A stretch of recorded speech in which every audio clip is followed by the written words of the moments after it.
Paul, we'll start with a health check, if you don't mind. How's the squad looking? Any major updates for us? No major updates. I think Ozzy, well, I know Ozzy's back, so that's a boost. And I don't think there's any other dramas I need to discuss.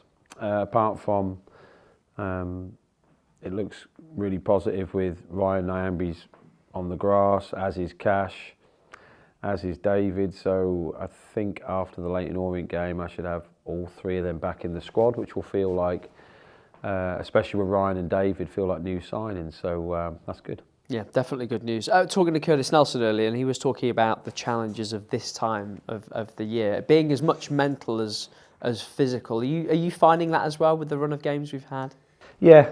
I mean, I know this is the lifestyle we choose, so I don't want to sound too downbeat on it, but it is tough. It is tough, as in you play the game, win or lose. You come in the next day, you do a debrief. We've watched the game back. You know, we've been at home for an hour, watched the darts, gone to sleep, that sort of thing. Watch the game back. You clip it for the lads. You show the lads, and then you sort of want them Men in Black pens to go zip for those who have watched the film, and then they completely forget it and just reload the next game information. And then, obviously, behind the scenes, all not elves, because it's past Christmas now, but loads of people are putting stuff together to show the team the next game and the next information. Plus, you're trying to get the lads to recover and flush out and all that thing. And then, in fairness as well, you also got your own life. So you also have, you know, families saying, "Oh, we're going round there for tea tonight," or, you know, the lads get pulled pillar to post, and it is a very hectic time. It's a good time. It's an exciting time for everyone, family people especially, but it is an exhausting time. So I'm looking forward to, you know, giving the lads a couple of days after this last game, a real big push away from home. Tough game, obviously, but a big push, and then we build for the FA Cup game. So it'll just be nice to have a little bit more normality, because I do know, but sometimes I forget what day it is, and that's how I think everyone's felt, really. Yeah, I think we've all been in the same boat, to be fair. See, it's Friday, by the way. Friday. You mentioned the debrief and the clips. Is there anything significant that's come out of that, looking back on the game on New Year's Day at Hillsborough? Nothing that I would publicly share, in the fact that I don't want to, you know, highlight what I see as our weaknesses. I still feel that we had enough chances in the game. I still think we should have been leading going into half time, but I was disappointed with certain aspects of our game, and a little bit of it was a little bit of a lack of energy, really, to a certain extent. So, but there was a lot of things I was pleased with. But yeah, generally speaking, I think I'll keep it under hat.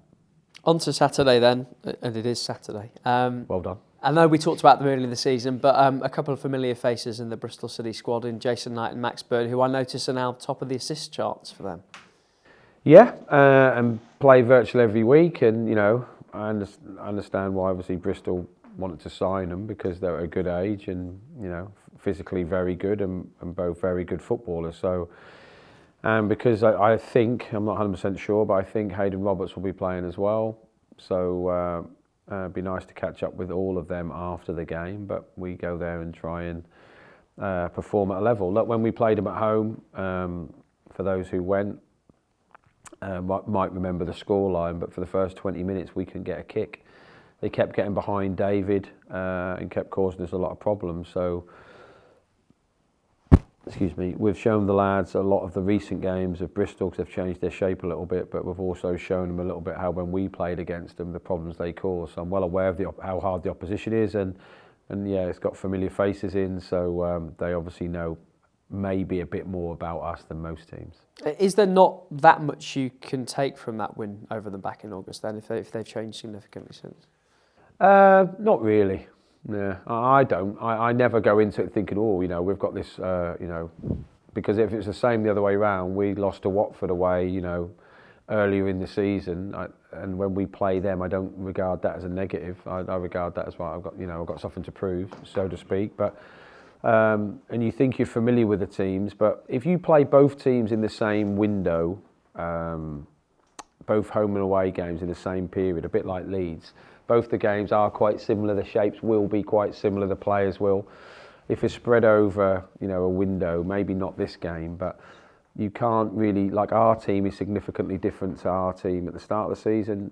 Bristol City's has changed, they've even changed shape. So there are similarities, but not enough that you could go off. And obviously form and energy and everything else comes to play a massive part. Just take away the tactics, everything else around it. They're not robots, they're humans. So I don't read too much into it now.